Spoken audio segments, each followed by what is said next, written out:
Students, कैसे हैं? My self Santosh Sharma, DAV school Sikar. आज अपन मेंडलिज्म और मोनोहाइब्रिड के बारे में डिस्कशन करेंगे। तो सबसे पहले अपन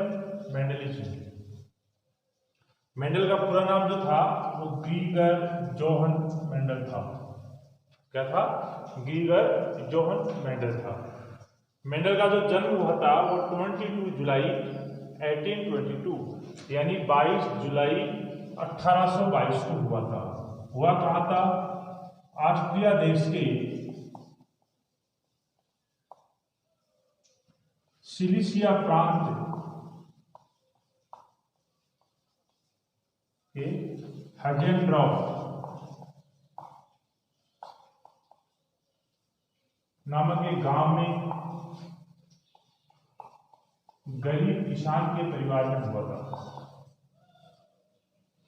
कहाँ था? 22 जुलाई 1822 को ऑस्ट्रिया देश के सिलिसिया प्रांत के हेजेनड्रॉफ नामक गांव में एक गरीब किसान के परिवार में मेंडल का जन्म हुआ था।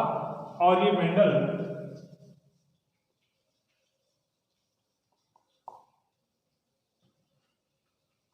ऑगस्टिनियन मॉनेस्ट्री,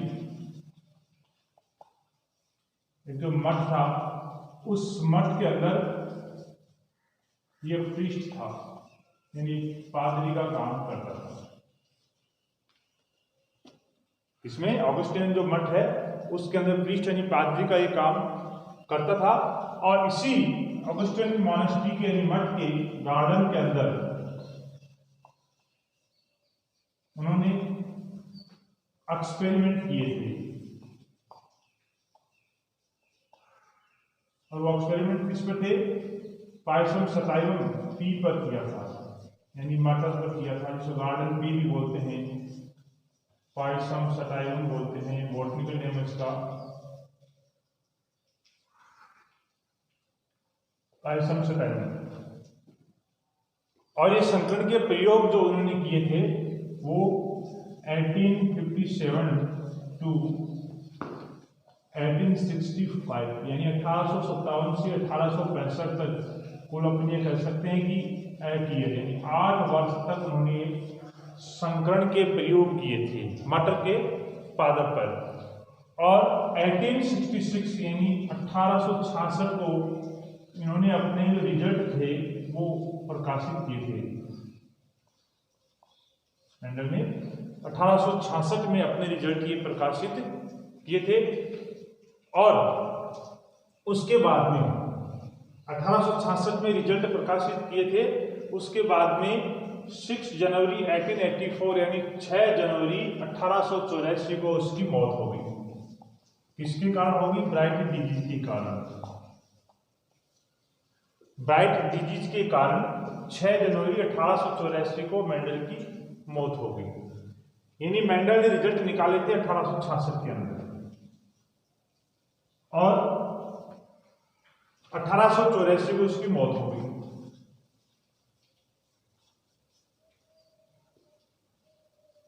मृत्यु के 16 साल बाद यानी 1900 के अंदर,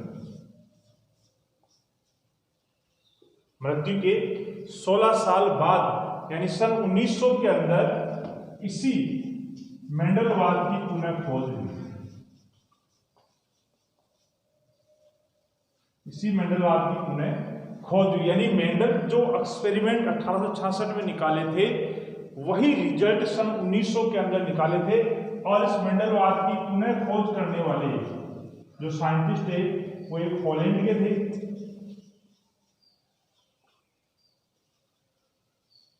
ह्यूगो डी व्रीच। पोलैंड के ह्यूगो डी व्रीच, ऑस्ट्रिया के वान सरमार्क और जर्मनी के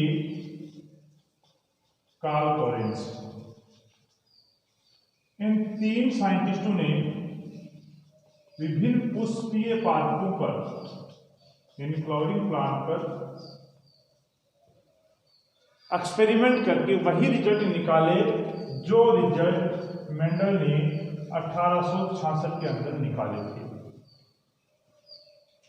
1866 के अंदर मेंडल ने निकाले थे। वही रिजल्ट सन 1900 के अंदर यानी मृत्यु के 16 साल बाद में इन 3 साइंटिस्ट ने, कौन कौन से, हॉलैंड का ह्यूगो डी व्रिच, ऑस्ट्रिया के वान सेनमार्क और जर्मनी के कार्ल कोरेंस, इन तीनों साइंटिस्ट ने विभिन्न पुष्पीय पादपों पर एक्सपेरिमेंट करके वही रिजल्ट निकाले जो मेंडल ने 1866 के अंदर निकाले थे।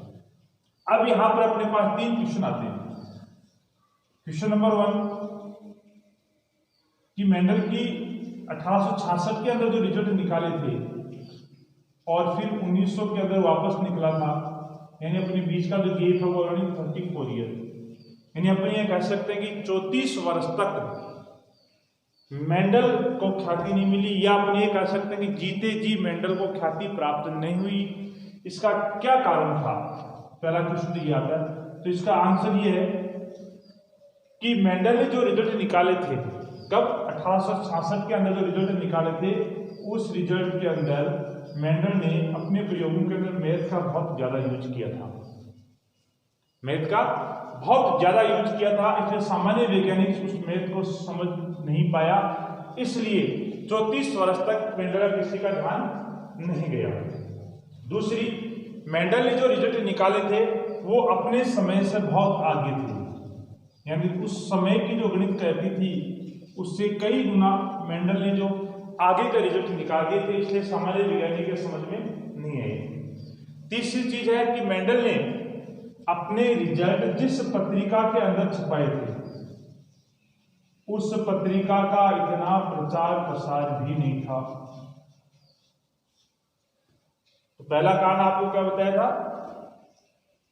उसको ख्याति नहीं मिलने का या सफलता नहीं मिलने का कारण ये था कि मैथ बहुत ज्यादा यूज करी, बहुत समय से बहुत आगे थे, प्लस अगला कि पत्रिका का, जिस पत्रिका के अंदर रिजल्ट प्रकाशित किए थे उस पत्रिका का इतना प्रचार प्रसार नहीं था। इससे भी एक बड़ा कारण, सबसे बड़ा कारण है कि उस समय का सबसे सीनियर वैज्ञानिक मानते थे वो डार्विन को मानते थे, और डार्विन अपनी एक पुस्तक का विमोचन करने जा रहा था, प्रकाशित करने जा रहा था, उसका नाम है origin of species. Origin of species book का है। इस बुक को प्रकाशित करने के लिए सारे साइंटिस्ट डार्विन के पास थे, तो इस पुस्तक के विचार विमर्श में लगे हुए थे, इसलिए अच्छे अच्छे वैज्ञानिक हैं वो मेंडल के रिजल्ट को वो पढ़ भी नहीं पाए। और पांचवा कारण क्या है कि मेंडल ने कार्ल नगेली, जो एक साइंटिस्ट का नाम है, क्या नाम है? कार्ल नगेली। तो इस कार्ल नगेली के सुझाव पर मेंडल ने हीरेशियम नामक जो पादप था उस पर यही प्रयोग किए और उसे सफलता नहीं मिली। क्यों नहीं मिली? क्योंकि हीरेशियम पादप में कायिक अनिषेक जनन होता है, इसलिए मेंडल को वो रिजल्ट नहीं मिल पाए। तो इन 5 कारणों से मेंडल को सफलता नहीं मिली। क्वेश्चन नंबर 2, क्वेश्चन नंबर 2 है कि मेंडल सफल हुआ, उसके पीछे क्या कारण है? मेंडल के सफल होने के पीछे क्या रीजन है? तो पहला रीजन तो ये है कि मेंडल ने मटर के पादप का चुनाव किया। दूसरा रीजन ये है कि मेंडल ने जो अपने प्रयोग किए थे बहुत ही सावधानी पूर्वक यानी कुशलता पूर्वक प्रयोग किए थे।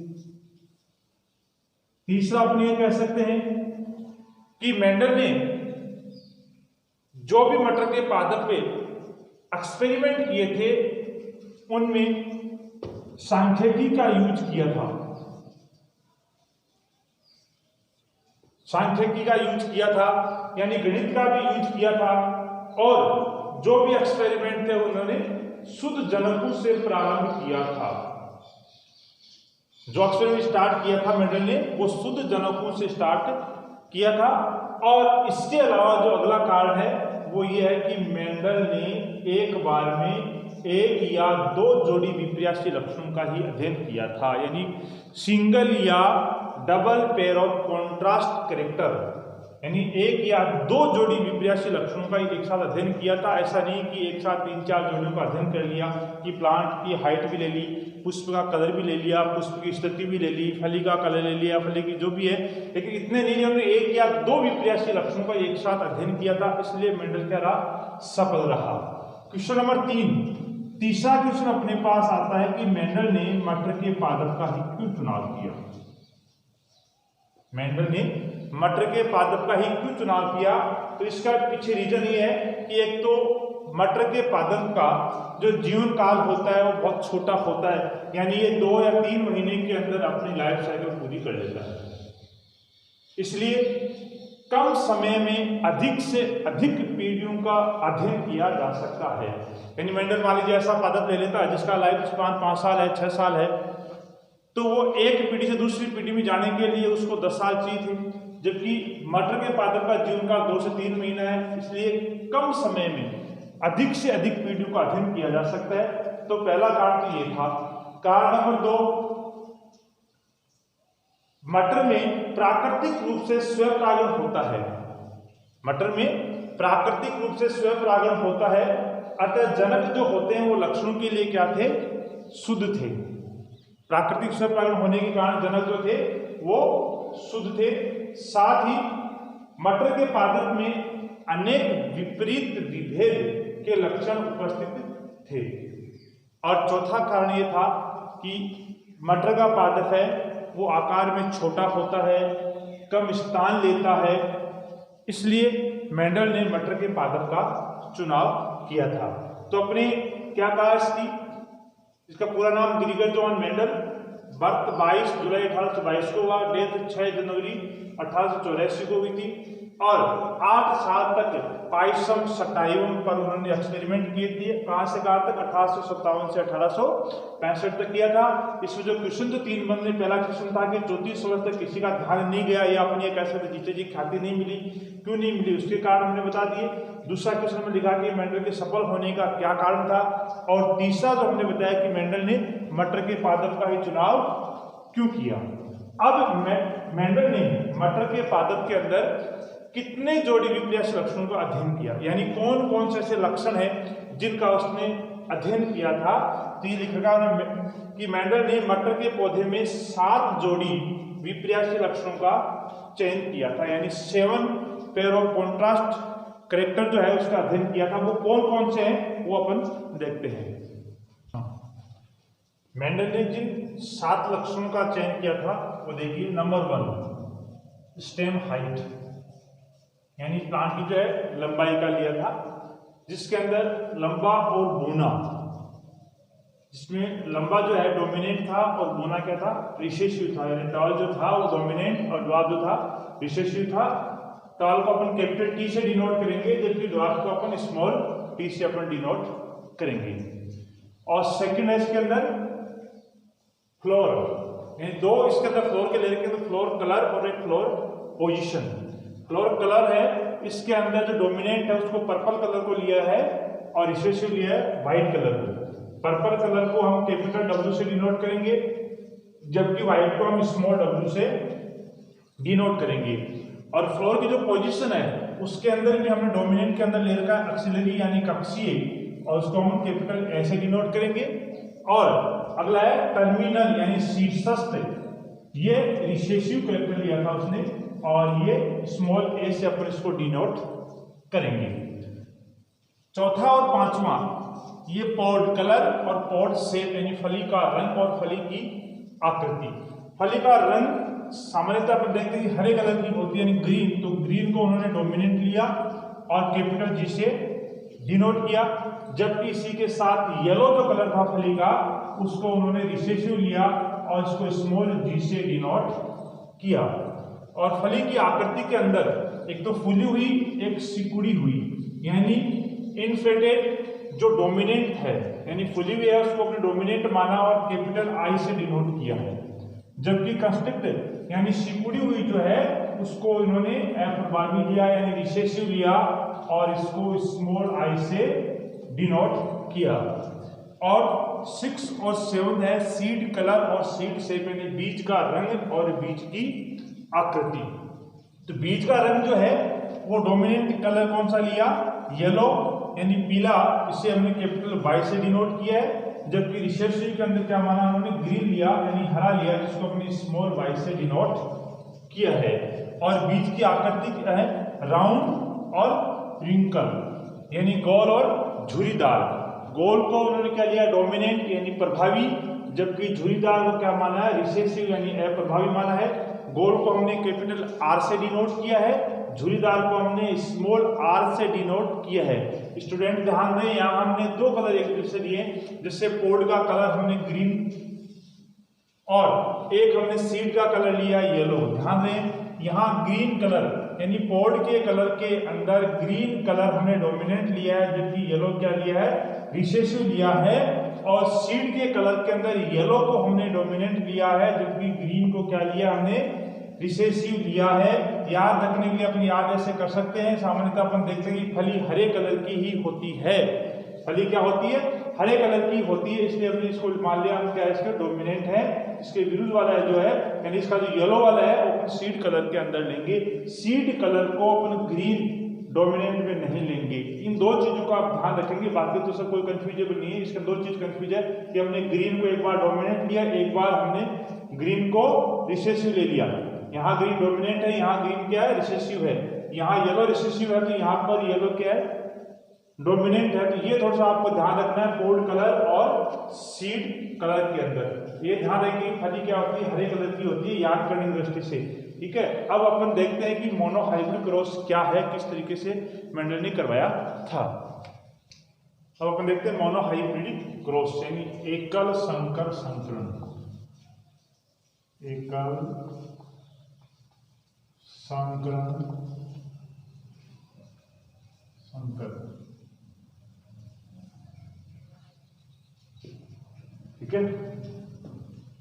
एकल संकर संकरण क्रॉस के अंदर अपन देखा डेफिनेशन जो क्या थी कि जब एक जोड़ी वित्याशी लक्षणों का अध्ययन किया जाता हो, जब एक जोड़ी वित्याशी single pair of contrasting character का अध्ययन किया जाता हो, तो उसको अपन क्या बोलते हैं, एकल संकर संकरण कहते हैं, यानी मोनोहाइब्रिड क्रॉस कहते हैं। जैसे मेंडल ने अपने मोनोहाइब्रिड क्रॉस के अंदर, हम जैसे आपने कहा था मेंडल ने सफलता क्यों मिली थी, तो उसमें एक लाइन हमने दिखाई थी कि मेंडल ने जो एक्सपेरिमेंट स्टार्ट किए थे वो शुद्ध जनकों से स्टार्ट किए थे। तो यहाँ पर शुद्ध लंबे व शुद्ध बौने पादपों का उन्होंने क्रॉस करवाया था, यानी प्योर टॉल प्लांट का क्रॉस कराया था प्योर ड्वार्फ प्लांट के साथ करवाया था, यानी शुद्ध लंबे और शुद्ध बौने पादपों के साथ उन्होंने क्रॉस करवाया था। जो शुद्ध लंबे प्लांट थे उनको हमने कैपिटल टी से डिनोट किया था, और शुद्ध बौने को हमने किया था स्मॉल टी से हमने डिनोट किया था। जिनके मध्य क्रॉस करवाया उनको हमने क्या कहा, पेरेंट कहा, जनक पीढ़ी कहा। पी से अपन इसको डिनोट करते हैं, किससे करते हैं अपन, पी को। ये जो साइड में मैंने लिख रखे हैं ये लिखना बहुत जरूरी है यदि आप मोनोहाइब्रिड क्रॉस आता है तो हमने इसको यहाँ लिख दिया जनक पीढ़ी। जनक पीढ़ी में कौन है, शुद्ध लंबे और शुद्ध बौने के हमने साथ क्रॉस करवाया। अब इसके हमें गैमेट बनाएंगे यानी युग्मक बनाएंगे। तो जो कैपिटल टी जो है उसके गैमेट बनेंगे, तो प्रकार कितने बनेंगे, एक। गैमेट बनेंगे कितने, दो बनेंगे। यानी ये जो कैपिटल टी है इसके दो गैमेट बनेंगे, तो कैपिटल टी और कैपिटल टी, पर दोनों सेम है यानी एक ही प्रकार का, तो अपन केवल एक कैपिटल टी भी इसके अंदर लिख सकते हैं, केवल कैपिटल टी, यहाँ हम केवल स्मॉल टी लिख सकते हैं। अब इन दोनों के बीच अंतर हुआ तो ये F1 पीढ़ी हमें प्राप्त हुई, यानी F1 जेनरेशन, F1 पीढ़ी। F1 का नाम है फर्स्ट फीलियर जेनरेशन। कई बार पूछा जाता है कि F1 पीढ़ी का पूरा नाम क्या है, तो फर्स्ट फीलियर जेनरेशन। जो हमें F1 पीढ़ी जो हमें प्राप्त हुई थी उसके अंदर जो प्लांट हमें प्राप्त हुए थे वो सारे के सारे प्लांट लंबे वाले थे, यानी टॉल प्लांट थे, लेकिन वो क्या थे, हेटेरोजाइगस थे। क्या थे, हेटेरोजाइगस थे, यानी एक कैपिटल टी और एक स्मॉल टी था। जबकि हमने क्रॉस किनके बीच करवाया था, शुद्ध लंबे और शुद्ध बौने के बीच क्रॉस करवाया था, और हमें F1 पीढ़ी के अंदर जो मिला था वो केवल प्रभावी लक्षण मिला था। जब मेंडल के नियम पढ़ेंगे तो उसमें फर्स्ट नियम आएगा, लॉ ऑफ डोमिनेंस यानी प्रभाविता का नियम, तो मेंडल ने प्रभाविता का जो नियम दिया था वो F1 जनरेशन के आधार पर ही दिया था, क्योंकि मेंडल को F1 जनरेशन के अंदर केवल और केवल प्रभावी लक्षण ही प्राप्त हुए थे। अब स्टूडेंट्स अपनी इस F1 पीढ़ी से जब F2 जनरेशन प्राप्त करेंगे तो हमें F1 पीढ़ी का सेल्फिंग करवाना पड़ेगा, यानी इस F1 पीढ़ी के अंदर जनक प्राप्त हुए उसका स्वयं प्रारंभ कराना पड़ेगा, मतलब इसी के साथ क्रॉस करवाना पड़ेगा। जैसे यहाँ हमें कैपिटल टी स्मॉल टी प्राप्त हुआ था जो हेटेरोजाइगस टॉल था, तो इस हेटेरोजाइगस टॉल का क्रॉस हेटेरोजाइगस टॉल के साथ ही करवाया जाएगा, यानी कैपिटल टी स्मॉल टी का cross capital T small T के साथ ही करवाया जाएगा। अब जब इसके साथ क्रॉस करवाया जाता है पहले से गेमिट्स बनते हैं, तो गेमिट कैपिटल टी और स्मॉल टी के दो प्रकार के गेमिट बनेंगे, एक कैपिटल टी और एक स्मॉल टी, इधर भी एक कैपिटल टी और एक स्मॉल टी प्राप्त होगा। अब ये हमने जो capital T small T gametes प्राप्त हुए इनके बीच हमने एक टेबल के रूप में हमने फॉर्मेट लिख रखा है। एक साइड के अंदर जैसे हमने लिख रखा है ये एक गोला बना के इस पे हमने एरो का निशान लगा रखा है, इसका मतलब होता है मेल, और एक गोला बना के इसके नीचे हम प्लस का निशान लगा रखा है, इसको अपन बोलते हैं फीमेल, यानी एक चिन्ह है, यानी एक लिंगी है, ये मेल का संकेत है, ये फीमेल का है। और इस गोले के ऊपर यदि एरो लगा दे नीचे प्लस का लगा दे तो ये क्या हो जाएगा, मेल फीमेल दोनों साथ है, यानी उभय लिंगी का चिन्ह है। तो एक तरफ हमने मेल, एक तरफ हमने क्या लिख दिया फीमेल। अब यहाँ अपने पास अलग अलग सेम है, तो अपने एक तरफ कैपिटल टी, इधर स्मॉल टी, इधर भी कैपिटल टी और एक स्मॉल टी अपन लिख देंगे। फिर अपन देखेंगे इसका साथ क्रॉस कराएंगे तो इस डब्बे के अंदर आएगा कैपिटल टी और कैपिटल टी, इस डब्बे के अंदर आएगा कैपिटल टी और स्मॉल टी, इसके अंदर भी एक कैपिटल टी आ गया, एक स्मॉल टी आ गया, इसके अंदर दोनों क्या है स्मॉल टी है, ठीक है। तो यहाँ अपन देखते हैं कैपिटल टी इसको हमने यहाँ क्या लिया था, शुद्ध लंबा लिया था, तो यानी अपन लिख सकते हैं कि टॉल, या अपन ये भी लिख सकते हैं शुद्ध लंबा यानी प्योर टॉल भी लिख सकते हैं। और स्मॉल टी को हमने लिखा था ड्वार्फ यानी बोना, लेकिन कौन सा था, शुद्ध बोना, तो यहां अपन लिख सकते हैं ड्वार्फ, या अपन शुद्ध बोना भी लिख सकते हैं, यहां शुद्ध लंबा लिख सकते हैं। और कैपिटल टी स्मॉल टी हमें F1 जनरेशन में प्राप्त हुआ था, जिसको हमने टॉल यानी लंबा कहा था, लेकिन हेटेरोजाइगस है यानी इम्प्योर टॉल यानी अशुद्ध लंबे जिसको अपन कहेंगे, तो इसको भी अपन क्या करेंगे यहाँ पर टॉल। इस तरीके से हमें F2 जनरेशन प्राप्त हुई। तो F2 जनरेशन के अंदर हमें दोनों लक्षण प्राप्त हुए, यानी लंबे भी प्राप्त हुए तो बोने भी हमें प्राप्त हुए। अब ये जो अपने डब्बा बनाया है, जो टेबल बना रखी है हमने, चेकर बोर्ड जो बना रखा है बेंसन पुनेट का, इसको हम दूसरे तरीके से भी कर सकते हैं। जैसे हमने कैपिटल यहाँ में जो गेमिट बनाए थे कैपिटल टी स्मॉल टी, इधर भी कैपिटल टी स्मॉल टी है, तो ये डब्बा यदि आप नहीं बनाना चाहिए, टेबल नहीं बनाना चाहिए, तो आप ऐसे भी कर सकते हैं। इस कैपिटल टी की शादी इस कैपिटल टी के साथ करवा देंगे, इस जोड़ी की हमें जोड़ी के साथ शादी करवानी है, बस शर्त ये कि पहले टी की इन दोनों के साथ शादी कराओ, फिर इस स्मॉल टी की इन दोनों के साथ शादी आप करा दो। तो पहले मैं इस कैपिटल टी को ले रहा हूँ, इसके साथ कराएंगे कैपिटल टी आ जाएगा, फिर इस कैपिटल टी की आगे वाले टी के साथ करवाएंगे तो कैपिटल टी स्मॉल टी आएगा, फिर इस स्मॉल टी की अपन किसके साथ करवा देंगे, इसके साथ, और फिर इसकी अपन इसके साथ कराएंगे। तो कैपिटल टी और स्मॉल टी यानी जो लक्षण हमें या जो जिन प्रारूप हमें इस टेबल के अंदर मिले हैं वो यहाँ पर मिल रहे हैं। अपने इस तरीके से भी करवा सकते हैं यदि आप लाइनें सही तरीके से खींचे, तो नहीं खींचे तो चेकर बोर्ड वाला मेथड सबसे इजी और सबसे सुंदर टेबल बनती है। और दूसरा तरीका आप और भी अपना सकते हैं, इसमें नंबरिंग कर दिया आप 1 2 3 4, और ये नीचे हम लिख सकते हैं 13 14 23 और 24। इस तरीके से भी अपन कर सकते हैं। जैसे मैंने लिखा 13 के अंदर कौन है, 1 और 3 शामिल है, 1 के अंदर कैपिटल टी है और 3 के अंदर क्या है कैपिटल टी है, तो 13 का मतलब हो गया टी और टी। फिर लिखा हमने 14, तो 14 देखो 1 और 4 है, 1 के अंदर क्या है कैपिटल टी, 4 के अंदर क्या है स्मॉल टी, तो ये लिख दिया हमने 14 में एक कैपिटल टी और एक क्या आ गया अपने पास स्मॉल टी। फिर हमने लिखा 23 और फिर लिखा हमने 24, तो 2 के अंदर देखो 2 और 23 से 2 और 3 है, 2 में स्मॉल टी है और 3 में कैपिटल टी है, तो कैपिटल टी और स्मॉल टी लिख दिया हमने। और 24 के अंदर 2 और 4 है, 2 में कोई स्मॉल टी है और 4 में क्या स्मॉल टी है, तो स्मॉल टी आ गया। यानी वही जीन प्रारूप इसके अंदर प्राप्त हुआ, वही जीन इसके अंदर प्राप्त हुआ, ये इसके अंदर प्राप्त हुआ। जबकि मैं तो आपको यही कहूंगा कि आप एक चेकर बोर्ड वाले मेथड है इसका फॉलो करें, क्योंकि इसमें गलती होने की संभावनाएं ना के बराबर है। जबकि इनके अंदर आपको लाइनें खींचने में या याद करने में दिक्कत आती है, ये केवल उसमें कंपटीशन एग्जाम के लिए है जिसमें आप बिना टेबल बने आप कर सकते हो, बाकी ऐसा कुछ नहीं आप चेकर बोर्ड बना के इसको करेंगे। अब जो F1 जनरेशन जो हमें प्राप्त हुई, इसको हमने सैंपलिंग करवा के जो F2 जनरेशन हमने प्राप्त कर ली, इस F2 जनरेशन के अंदर जो हमें रेशियो, इस अनुपात के अंदर हमें प्लांट जो हमें प्राप्त हुई अपन देखते हैं। तो सबसे पहले अपन इसका फिनोटाइपिक रेशियो देखेंगे। फिनोटाइप का मतलब क्या होता है स्टूडेंट्स? बाहरी दिखावा, जैसे काला गोरा मोटा लंबा पतला जो भी आपको बाहर से दिखाई दे। तो इस चेकर बोर्ड के अंदर अपन देखेंगे तो बाहर से हमें क्या दिखाई दे रहे हैं कि हमें लंबा लंबा लंबा बोना, यानी हमें लंबा और बोना दिखाई दे रहा है। तो सबसे पहले आपको लक्षण जो दिखाई दे रहा है उसको आप पहले लिखेंगे। तो हमें क्या दिखाई दे रहा है इसके अंदर?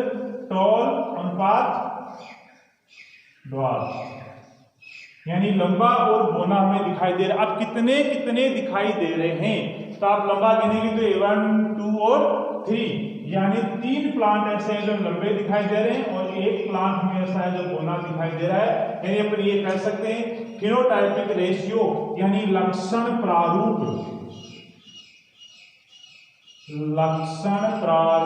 अनुपात जो हमें प्राप्त हुआ है वो 3:1 प्राप्त हुआ है। यानी अपन ये भी कह सकते हैं 75% क्या है टॉल, 25% क्या है ड्वार्फ, ये भी अपन कह सकते हैं। तो इस टेबल के नीचे आपको एक टेबल बनाने के बाद इसके नीचे आपको ये लिखना है कि फिनोटाइपिक रेशियो क्या है। तो फिनोटाइपिक रेशियो आप लिखेंगे टॉल अनुपात ड्वार्फ क्या लिखेंगे 3:1 3:1। इसी के साथ दूसरा जो आता है कि जीनोटाइपिक रेशियो क्या है। जीनोटाइपिक रेशियो यानी जीन प्रारूप अनुपात। ये जीन प्रारूप अनुपात क्या होता है? कारकों द्वारा व्यक्त करना, यानी जो हमें इसके अंदर जीन दिखाई दे रहे हैं, हमें कौन कौन से दिखाई दे रहे हैं। देखिए सबसे पहले हमें दिखाई दे रहा है कैपिटल टी, टेबल के अंदर देखना है आपको क्या दिखाई दे रहा है कैपिटल टी। उसके बाद में नेक्स्ट के अंदर चलेंगे तो कैपिटल टी स्मॉल टी हमें दिखाई दे रहा है। उसके बाद में कैपिटल टी स्मॉल टी हमने लिख दिया दोबारा, फिर हमें दिखाई दे रहा है स्मॉल टी दिखाई दे रहा है। अब आप काउंट करें कि कैपिटल टी कितना है, तो हमें एक जगह दिखाई दे रहा है। इस कैपिटल टी स्मॉल टी हमें 2 जगह दिखाई दे रहा है और स्मॉल टी हमें 1 जगह दिखाई दे रहा है। यानी जो जीनोटाइपिक रेशियो था, जीन प्रारूप था, वो क्या था 1:2:1 अनुपात के रूप में हमें ये प्राप्ति होता है। अब एक क्या है, ये शुद्ध लंबा है, तो ये कह सकते हैं प्यूटाल। और कैपिटल टी स्मॉल टी ये क्या है, लंबा तो है लेकिन कौन से लंबे हैं, अशुद्ध लंबे हैं। ये क्या है, अशुद्ध लंबे यानी हेटेरोजाइगस है, तो अपन ये लिख सकते हैं इम्प्योर टॉल। और स्मॉल टी क्या है, शुद्ध बोने हैं, प्योर ड्रॉप हैं। तो इस तरीके से हमें शुद्ध लंबे, अशुद्ध लंबे और शुद्ध बोने का जो अनुपात था 1:2:1 हमें प्राप्ति होता है। अब इसमें सीधे क्वेश्चन आते हैं कि जो मोनोहाइब्रिड क्रॉस था उसमें जीन प्रारूप क्या है, यानी जीनोटाइपिक रेशियो क्या है, फिनोटाइपिक रेशियो क्या है। तो फिनोटाइपिक रेशियो जब भी आपसे पूछा जाए तो आप इस तरीके से लिखेंगे, ऊपर जो आपको लक्षण दिखाई दे रहा है वो नीचे उसका अनुपात यानी 3:1। हाँ, ये जरूरी कंपटीशन एग्जाम के अंदर डायरेक्ट लिखा हुआ था 3:1 1:2:1 ये लिखा हुआ आता है, तो आप लिख सकते हैं 3:1 और जीनोटाइपिक क्या हो जाएगा 1:2:1 हम लिख सकते हैं। इस तरीके से जब अपन शुद्ध लंबे और शुद्ध बोने के मध्य क्रॉस करवाए तो जो F1 पीढ़ी हमें प्राप्त हुई उसके अंदर सारे के सारे प्लांट क्या थे, लंबे वाले थे, यानी प्रभावी लक्षण वाले थे। तो इसी के आधार पर F1 जनरेशन के आधार पर मेंडल ने कौन सा नियम दिया था, प्रभाविता का नियम दिया था, लॉ ऑफ डोमिनेंस इन्होंने दिया था। जब इसका स्वयं परागण करवाने के बाद हमें F2 जनरेशन प्राप्त हुई। इस F2 जनरेशन के अंदर हमें दोनों प्रकार के लक्षण प्राप्त हुए, यानी लंबे और बोने वाले दोनों प्राप्त हुए। तो हमने इसका फिनोटाइपिक रेशियो जीनोटाइपिक रेशियो बता रखा, फिनोटाइपिक 3:1, जीनोटाइपिक रेशियो 1:2:1 प्राप्त हुआ। जैसा हमने कहा कि F1 पीढ़ी के आधार पर मेंडल ने डोमिनेंट का जो लॉ ऑफ डोमिनेंस दिया था। यहाँ जब गैमेट बनते हैं तो गैमेट क्या है, अपने आप में शुद्ध होते हैं। गैमेट जो बने हुए कैपिटल टी स्मॉल टी, ये अपने आप में लक्षणों के लिए शुद्ध होते हैं। तो जब गैमेट बनते हैं, इसके आधार पर मेंडल ने एक नियम और दिया था, लॉ ऑफ सेग्रीगेशन, यानी युग्मकों की शुद्धता का नियम दिया था, प्योरिटी ऑफ गैमेट्स, ये नियम भी उन्होंने मेंडल ने दिया था। तो इस तरीके से अपन ये मोनोहाइब्रिड क्रॉस है उसके ऊपर स्टडी करते हैं। अब इसमें स्टूडेंट्स जो आपकी क्यूरीज है, जो डाउट है, वो आप कमेंट्स बॉक्स में जाकर कमेंट कर सकते हैं, या व्हाट्सएप नंबर 9414744733 पर आप जो है कमेंट कर सकते हैं, या मुझे व्हाट्सएप से बात कर सकते हैं। जो भी डाउट होगी आपने क्लियर कर दी जाएगी।